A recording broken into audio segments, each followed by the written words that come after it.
एक शिष्य था समर्थ गुरु रामदास जी का, जो भिक्षा लेने के लिए गांव में गया और घर घर भिक्षा की मांग करने लगा। समर्थ गुरु की जय, भिक्षा देहिम। समर्थ गुरु की जय, भिक्षा देहिम।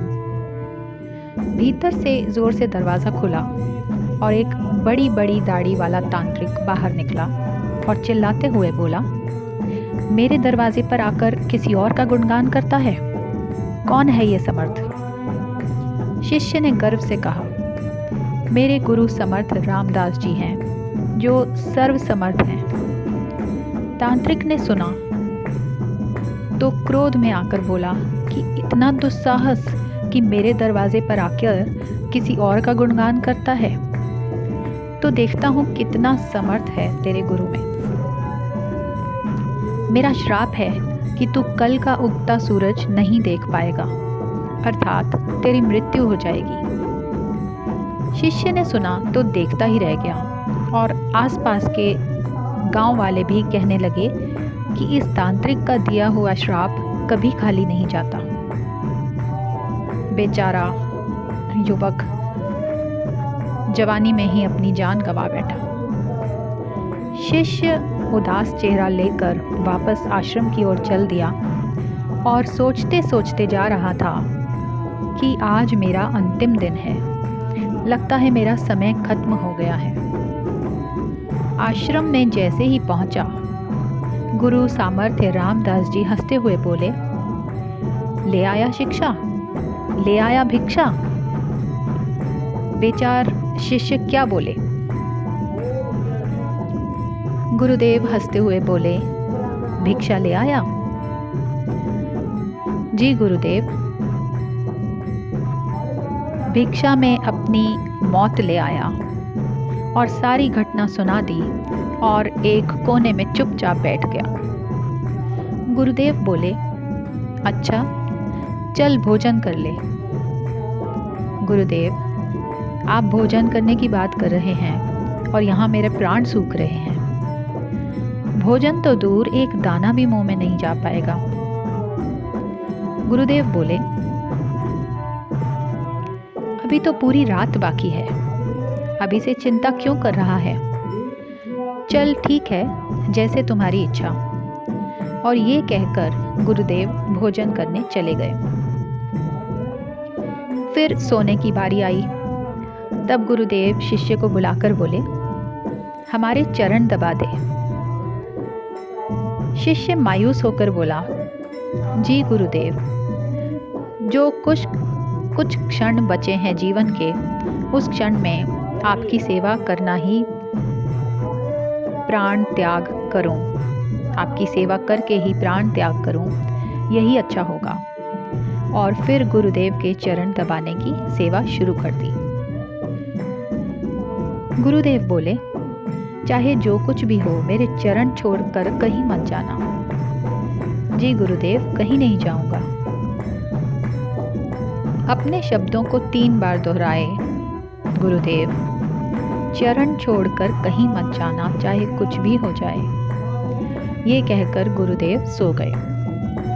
शिष्य पूरी भावना से चरण दबाने लगा। रात्रि का पहला पहर बीतने को था। अब तांत्रिक अपनी श्राप को पूरा करने के लिए एक देवी को भेजा उसने, जो धन से भरी हुई थी, सोना चांदी हीरे मोती से भरी हुई थी। शिष्य चरण दबा रहा था। तभी दरवाजे पर वो देवी प्रकट हुई और कहने लगी, इधर आओ और ये सोने चांदी से भरी थाल ले लो। शिष्य बोला, जी मुझे लेने में कोई परेशानी नहीं है, लेकिन क्षमा करें, मैं वहाँ पर आकर नहीं ले सकता। अगर आपको देना ही है तो यहाँ पर आकर दे दीजिए। देवी ने सुना तो कहने लगी, नहीं, तुम्हें यहाँ आना होगा, देखो कितना सारा है। शिष्य बोला, नहीं, अगर देना है तो यहाँ आ जाइए। तांत्रिक अपना पहला पासा असफल देखकर दूसरा पासा फेंकने की सोचने लगा। रात्रि का दूसरा पहर बीतने को था। तब तांत्रिक ने भेजा,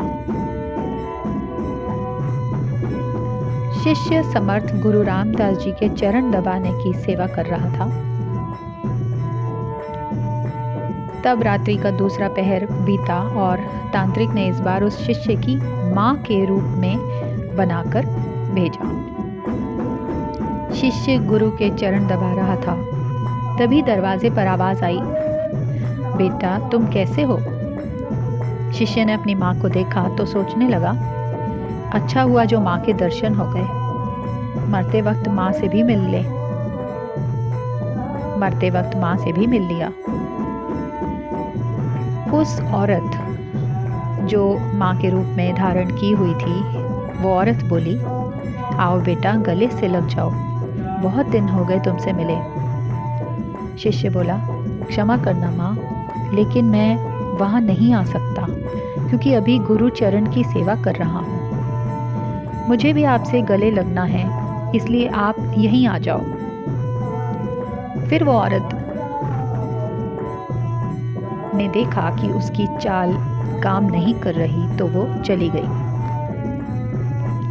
रात्रि का तीसरा पहर बीता और इस बार तांत्रिक ने यमदूत रूप वाला राक्षस भेजा।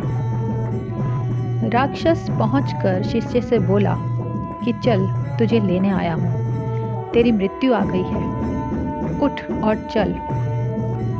शिष्य भी झल्ला कर बोला, काल हो या महाकाल, मैं नहीं आने वाला। अगर मेरी मृत्यु आई है तो यहीं आकर ले जाओ मुझे, लेकिन गुरु के चरण नहीं छोड़ूंगा। फिर राक्षस भी चला गया।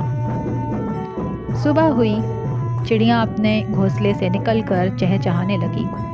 सूरज भी उदय हो गया। गुरुदेव रामदास जी नींद से उठे और बोले, सुबह हो गई? शिष्य बोला, जी गुरुदेव सुबह हो गई। अरे तुम्हारी तो मृत्यु होने वाली थी।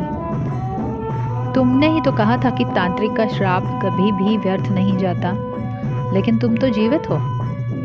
गुरुदेव हंसते हुए बोले। शिष्य भी सोचते हुए बोला, जी गुरुदेव, लग तो रहा है कि मैं जीवित हूँ। फिर सारी घटना याद की रात्रि वाली।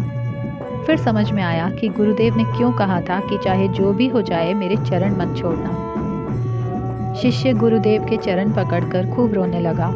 बार बार यही कह रहा था, जिसके सर पर आप जैसे गुरु का हाथ हो, उसे काल भी कुछ नहीं कर सकता है। गुरु की आज्ञा पर जो चलता है, उससे तो स्वयं मौत भी आने से एक बार नहीं अनेक बार सोचती है। तभी तो कहा गया है, कर्ता करे न कर सके, गुरु कर सो जान। तीन लोक नौखंड में गुरु से बड़ा न कोई।